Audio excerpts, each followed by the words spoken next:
Models, methods, and artifacts, or in short, as I call them, MMAs. As we know before, the PDs don't have ITTOs. We don't have inputs, tools, and techniques and outputs for the PDs. But a set of models, methods, and artifacts can be applied to them.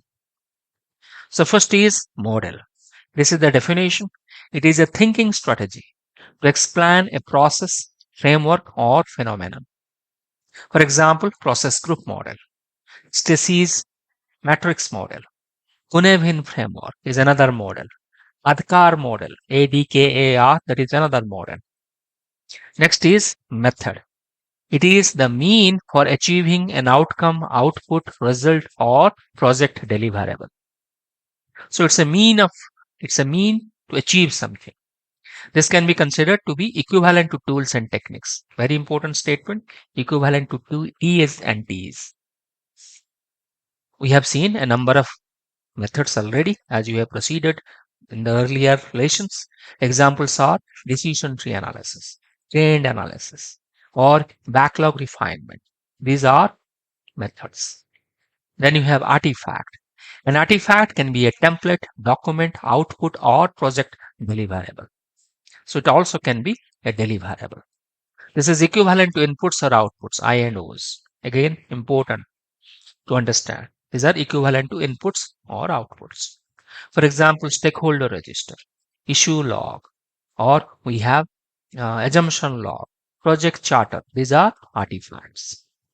We have seen many of these MMAs earlier in various knowledge areas, from integration management to stakeholder management to agile management.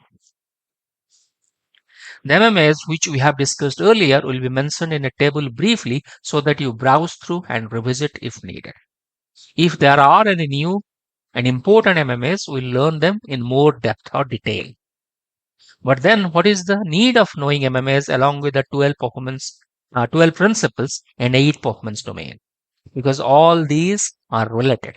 To understand PMBOK Guide 7th edition, you need to understand their relationship. So overall, as I have said before, principles sit on top of the performance domain.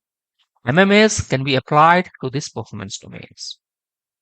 Together, they constitute the project management system.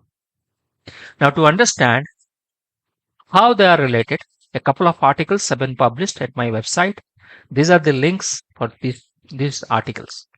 Principal, performance domains, and artifacts, how do they plug and play together? You can go through them to understand.